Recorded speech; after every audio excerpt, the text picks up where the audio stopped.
Genesis 38. Judah and Tamar. At the time, Judah left his brothers and settled near an Adullamite named Hira. There Judah saw the daughter of a Canaanite named Shua. He took her as a wife and slept with her. She conceived and gave birth to a son, and he named him She conceived again, gave birth to a son, and named him Onan. She gave birth to another son and named him Shelah.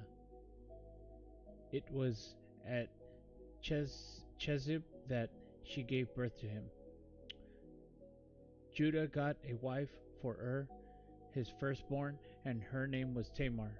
Now Judah's firstborn, was evil in the Lord's sight, and the Lord put him to death. Then Judah said to Onan, "Sleep with your brother's wife, perform your duty as her brother-in-law, and produce offspring for your brother." But Onan knew that the offspring would not be his, so whenever he slept with his brother's wife, he released his semen on the ground so that he would not produce offspring for his brother.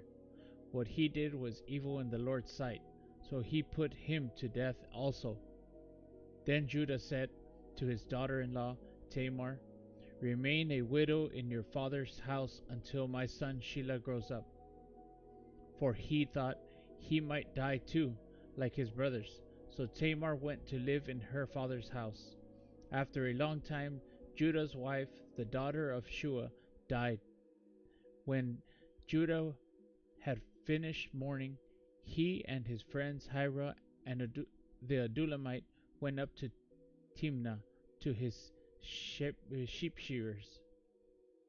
Tamar was told, "Your father-in-law is going up to Timnah to shear his sheep." So she took off her widow's clothes, veiled her face, covered herself, and sat at the entrance of Enaim, which is on the way to Timnah.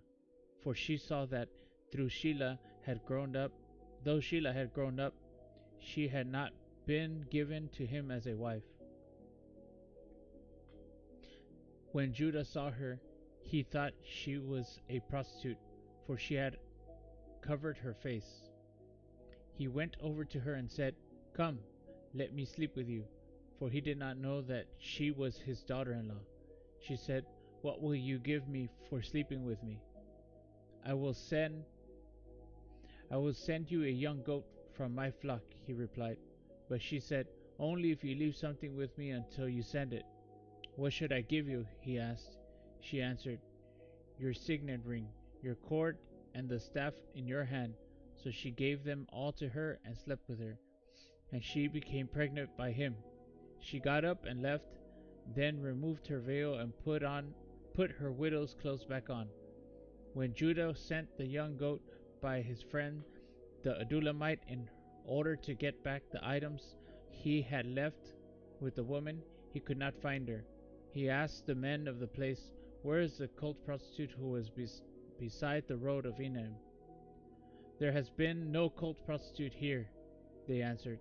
So the Adullamite returned to Judah, saying, "I couldn't find her, and besides, the men of the place said, 'There has been no cult prostitute here.'" Judah replied, "Let her keep the items for herself, otherwise we will become a laughingstock.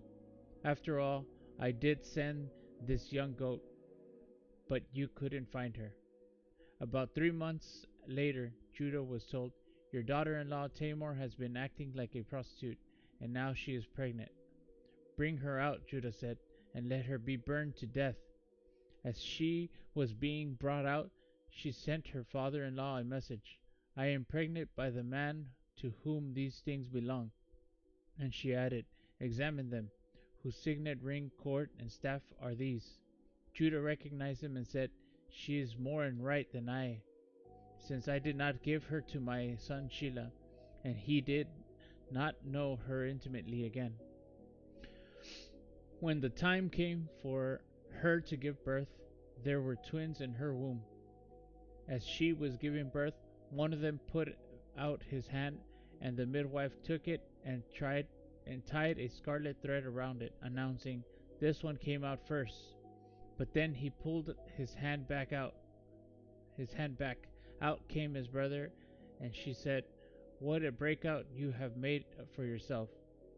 So he was named Perez. Then his brother, who had the scarlet thread tied to his hand, came out and was named Zerah.